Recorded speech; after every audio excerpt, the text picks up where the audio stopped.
በጣም እጅግ በጣም አዝናለሁ። እኔ የጠበቅኩት ይሄን አይነት ቪዲዮ አልነበረም በጭራሽ በጭራሽ። በጣም ብዙ ደግሞ የታዘብኩትና ቪዲዮውን ሳየው እንዳው በጣም እየተናደድኩኝ ያየሁበትን ፓርት አንተና ሳማ ስትል ያልሰምኩሽማ ቪዲዮ ሳማት የፈለገ ነገር ደሳለሽ አኩርፋ ነበር እንዲበላት እንዲያርጋት ብለን በግድ አጨናንቀንህ ነው። አንተ ግን እቺ ልጅ ትናንት መታ እቺ ልጅ ለመሳም ለዚች ልጅ በጣም ኢቭን እንኳን ስለ አለባበሷ ስለ ሁሉ ነገሯ ስታደንቃት ነበረ።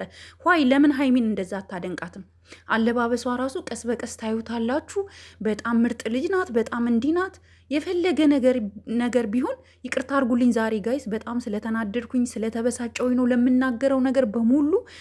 በጣም ይህን ቪዲዮ የምትሰሙ በሙሉ ይህን ቪዲዮ የምትመለከቱ በሙሉ ከልባችሁ ይቅርታ አድርጉልኝ። ምክንያቱም ስሜታዊ እንደሆን ያደረጉኝ ብዙ ቃላቶችን ቡርኬ ተጠቅሟል ዛሬ እና ደግሞ ሰው ሲያጠፋ አጥፍተሃል፣ ሰው ሲያለማ አልምተሃል፣ ሰው ሲያጠፋ አጥፍተሃል፣ ሰው ደግሞ ጥሩ ነገር ሲሰሩ ጥሩ ነገር ሰርታችኋል ብለን እንደምናሞግሳቸው ሁሉ የሚሰማን ነገር ሲኖር ደግሞ ለመናገር ግዴታ ነው። በጣም ይቅርታ። ሁሉም ነገር ችግር የለውም፣ ግን ዛሬ ቢያንስ ደስታዋ ነው። የደስታዋ ቀን ምንም እንኳን ቢሆን እሷ የፈለገ ደስታክን ታበላሸው የሆነ ዲኮር እንኳን ሰርተክ ልደቷ እንዲከበር ልደቷ ላይ ጥሩ ፕሮግራም እንዲኖራት የሆነ ነገር እንድታደርግ እንኳን የሆነ ነገር እንደማድረግ በዚህ ደረጃ ሴትን ልጅ ይዘህ መተክ በዛ ላይ እየሳምክ እሷን ማቃጠል በጣም ነው የሚያናድደው። እንኳን እሷ እኛ ተበሳጭተናል። እኛ እኮ በግድ ነው ሀይሚን ኧረ ሳማት እስኪ ኧረ እንዲያርጋስ እስኪ ፍቅር ስጣት አቅፋት ብለን እኮ በግድ እንኳን ስንት ቪዲዮ ነው የምንሰራብክ። እንዴት ነው እቺ ትላንት የመጣችን ልጅ አለባበሷን ብታዩ ደግሞ ጸባዩዋ ደግሞ ጎበዝ እኮ ናት፣ አርቲስት እኮ ናት፣ አክቲቭ እኮ ናት። ዋት እኛ ምን አገባን? ምንስትውን እኛ እኮ ሀይሚን የወደድናት እኮ አለባበሷን ወይም የሆነ እንትኗን አይተን እኮ አይደለም። በቃ ወደድናት። በቃ ስናያት ሁኔታዋ እንድንወዳት ያደረገን ፓርት አለ እንጂ እኛ ሰዎች በአለባበሳቸው አይደለም የምንመዝነው። ኦኬ፣ ሰዎች በአለባበሳቸው አይደለም የምንወዳቸው። ሰዎች የምንወዳቸው በሚጫወቱት ገጸ ባህሪ እንጂ ባለባበስ አለም። ዲስ ስናት ፌር። ብሩክ ዛሬ በጣም ይቅርታ አድርጉልኝ ውዶች፣ በጣም ይቅርታ አድርጉልኝ። ስሜታዊ ሆኛለሁ።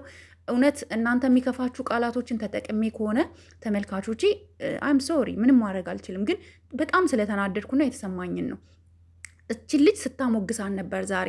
አለባበሷ ወይኔ እንትኗ ስታምር እኮ እንትኗ ያምራ፣ እንትኗ እንዲናት እኮ ጎበዝ ናት እኮ ምናምን። እንዲህ እኛ ምን አገባን ታዲያ? እኛ እኮ አናቃትም። አንተን እኔ አውቃታለሁ በእርግጥ፣ ግን ሞር ደግሞ ዩቱብ ላይ አንተ ስታመጣት ነው ያየናት። ዩቱብ ላይ አንተ ስታመጣት ብዙሃኑ ሰው ያወቃት አንተ ስታመጣት ነው። ገብተሃል? እንዴት ነው አንተ ሀይሚን ሳታደንቅ አንድ ቀን ለሀይሚ እንደዚህ አይነት ቦታዎችን ሳትሰጥ ጭራሽ አፏን እንድትከፍትባት የምትፈቅድላት ለምንድን ነው? አያገባሽም ስለ ቡሩክ ሂጂ ወደዛ ምናምን እንድትላት ለምንድን ነው እድል የምትሰጣት? ኦኬ፣ አንተ ሀይሚን ባትፈልጋት እንኳን በዚህ ደረጃ ሀይሚን ልጅቷ ዲስሪስፔክት ማድረግ የለባትም። ሀይሚ እኮ የእኛ ናት። ሀይሚ የእኛ ናት። ሀይሚ ማለት ለእኛ አርያችን ናት። በጣም የምንወዳት፣ በጣም ሪስፔክት የምናረጋት፣ ስታጠፋ የምንናገራት ነገር እንዳለ ሆኖ እንደዚህ አይነት ነገር ደግሞ ሲፈጸምባት ዝም ብለን አናይም። እኛ የምንጠብቀው ዛሬ በልደቷ ቀን ሀሪፍ ደስታ እንዳለ ሆኖ እናንተ ግን በጣም ነው ማዝ ነው። እኔ ቀን ፍፄን አውርቼዋለሁኝ፣ መሀላቸው ላይ ክፍተት እንዳለ ነግሬያቸዋለሁ አይደለ? ቀን በሰራሁት ቪዲዮ በጣም ከባድ ነገር እንዳለ ነግሮኛል። ነገር ግን በዚህ ደረጃ ትመጣላችሁ ብሎ ማንም ሰው አላሰበም። ማንም ባዳ ልደቷን ከሚያከብርላት አንተ ከጎኗ አትሆንም ነበር ብሩክ?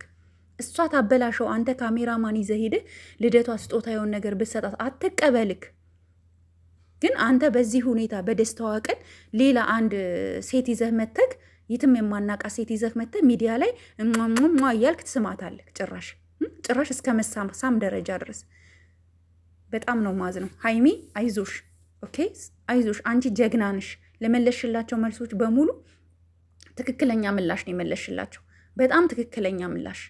እንደውም ከዚህ በኋላ ቡርኬ እውነቴን ነው ምልክ ይቅርታ ጠይቃት ሀይሚን። ነገ በሚሰራው ቪዲዮ ይቅርታ ጠይቃት። በጣም ነው የተናደርንብክ፣ በጣም ነው የተበሳጨንብክ። እንዲህ ከሌላ ሰው ጋር መገናኘት ላይፌን ፏ ማለት አልችልም ምናምን ብለሃል። ትችላለክ። ሌላ ሰው ግን እንድትስም አንፈቅድልክም።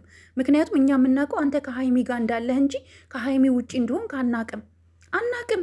የምታውቋላችሁ ቤተሰብ ካላችሁ ኮመንት ላይ አሳውቁኝ። እኔ አላቅም። ሌላ ሪሌሽንሽፕ ውስጥ እንደገባ አላውቅም። ከሀይሚ ጋር ግን አሁን አልተመቻቸውም። አሁን አቅም የላቸውም። ቀስ በቀስ ነገ የተሻለ ህይወት ይጀምራሉ። ነገ ፍቅሩን ይገልጻል። ሰው እንኳን ለምንድን ነው ተንበርክኮ ቀለበት የማያደርግላት? ለምንድን ነው አፈቅርሻለሁ የማይላት? ለምንድን ነው እወድሻለሁ የማይላት? ለምንድን ነው የማይስማት ብሎ ሰው ሁሉ ኮመንቱን ምኑን ሲኮምት፣ እኛ ሁል ጊዜ የምንለው ምናልባት ነገ ከነገ ወዲያ የራሱን የሆነ ነገር አስቦ ሊሆን ይችላል ብለን እንጂ በዚህ ደረጃ በዚች አንድ ሴት ሀይሚን ትተካለ ብዬ በፍጹም አስቤ አላውቅም። በቃ ይቅርታ አድርጉልኝ። ዛሬ እውነቱን ነው የምናገረው። እውነቱን ነው። ትላንትና አሁን እኔ ሀይሚ የዛሬ ዓመት የተያዘ ቦርሳ ዘንድሮ እያዛል አለች። ለዛ ምላሽ ሰጥቻለሁ። ለምሳሌ ለምን ስህተት እንደሆነ ቢኮዝ ኦልድ ነገሮች ባይዘዌ ኦልድ የሆኑ ነገሮች በዓለም አቀፍ ገበያ በጣም ኤክስፔንሲቭ ነው የሚሸጡት እና የዛሬ ዓመት የተጠቀምሽበትን ቦርሳ መጣል የለብሽም ብዬ ቪዲዮ ሰርቻለሁኝ። አይጣልም እንደዛ አትበይ ብዬ ቪዲዮ ሰርቼላታለሁ። ልክ ዛሬም ደግሞ እሷ እንደዚህ አይነት በደሎች ሲደርስባት ደግሞ ዝም ብዬ ላይ አልችልም። እንዴት ነው አንተ በጣም እኛ ነገ ለትልቅ ነገር የምንጠብቃችሁ ሰዎች በአንድ ተራ ሴት ይዘህ መጥተክ እንዴት ነው? እኔ በጣም ተናድጃለሁ ጋይስ። እውነቴን ነው የምላችሁ። እርር ድብን ነው ያልኩት። ቪዲዮውን እንኳን ጨርሼ ማየት አልቻልኩም። ተቃጠልኩኝ። በደስታዋ ቀን እኛ የጠበቅነው ይሄ አይደለም። ብሩክ ከአንተ ይሄ አይጠበቅም። ነውር ነው፣ ሼም ነው። የሰራከው ስራ ጥፋት ነው። እሷን ዝታለች፣ ነገ አንዱን ጎረምሳ ይዛ ትመጣለች። ደስ ይበላችሁ። በቃ እኛ ምንም አማራጭ የለንም። እንግዲህ አላቅም። በቃ በጣም አዝናለሁ። ግን ቡርኬ ሌላው ይቅር፣ እሷ ሀይሚ ምንም እንኳን ጥፋት ቢኖርባት እንኳን ምሳሌ እንኳን ጥፋት ቢኖርባት እንኳን በደስታዋ ቀን የምትደሰትበትን ነገር ማድረግ እንደምትችል ምንም እኮ አድርግ አይደለም። የምር ሰው እኮ ዳቦ ገዝቶ እኮ ሻማ አብርቶ ልደት ያከብራል። ዳቦ ክቧን ባለ 10 ብር ዳቦ ገዝቶ ሻማ ለኩሶ 2 ሻማ ወይ 1 ሻማ ልደት ያከብራል። ሰፕራይዝ ያደርጋል ሰዎችን። ሙላዚም በጣም ትልቅ ነገር ማድረግ እኮ አይጠበቅበትም። ግን እሷ የምትበሳጭበትን የምትናደድበትን ነገር በደስታዋ ቀን ስላረግ በጣም አዝኛለሁ ቡርኬ። አይም ሶሪ ከአንተ ይህን አልጠብቅም ነበር። ሀይሚዬ አይዞሽ፣ ከጎንሽ ነን። ቡርኬም ደግሞ በጣም ስለምንወድቅ ስለምናከብርቅ አሁን ያደረግከው ነገር ስተት ሆኖ አይተክ ነገ ይቅርታ እንደምትጠይቃት ተስፋ አደርጋለሁ። በፍጹም እንደዚህ አይነት ነገር አልጠብቅም። ታመናል። ሁላችንም ውስጣችን በጣም አዝኗል፣ ተከፍቷል። አትጨናነቁ ትላለህ። እንዴት ነው ማንጨናነቀው? ዘና በሉ ትላለህ። በእንደዚህ አይነት ነገር ዘና አንልም። የምንወዳቸው ሰዎች እያየናቸው ሲለያዩ እንዴት ነው እንትን የምንለው? ዩሹር ከዚህ በኋላ ሀይሚ አንተ ጋር ትደርሳለች ብለህ ታስባለህ? ይቅርታ እንኳን ታረግልሃለች ብለህ ታስባለህ? ብሩክ አይም ሶሪ አይመስለኝም። በጣም ነው ማዝነው። ሴት ልጅ ደግሞ ከቆረጠች ነው። ይልቁንስ አሁን እሷ ሳትቀድምህ አንተ ቀድመህ ይቅርታ ጠይቃት። ይሄን ነው ልልህ ከምችለው። ውድ ጓደኞቼ በተናገርኩት ነገር በጣም ስሜታዊ ሆኜ ነው። ከቡርኬ የማልጠብቀው ነገር ስላየሁኝ ነው። በጣም ይቅርታ አድርጉልኝ። እወዳችኋለሁ፣ አከብራችኋለሁ። ይህ ቪዲዮ ለሁሉም እንዲደርስ በየግሩፑ በየትኛውን ቦታ ሼር አድርጉ። ቡርኬ በጣም ዛሬ አጥፍቷል። ከጥፋቱ ተመልሶ ነገ በአዲሱ ሰፕራይዝ አድርጓት። ስለ ልደቱ አይደለም ላደረገባት ነገር ልጅቷን በእሷ ፊት እየሳመ ላሸማቀቃት ነገር ይቅርታ ሊጠይቃት ይገባል። ቪዲዮ ሰርቶልን ይቅርታ ይበላት። ይሄንን ሼር አድርጉ፣ ላይክ አድርጉ፣ ሰብስክራይብ አድርጉ። አመሰግናለሁ። ተናድጃለሁ።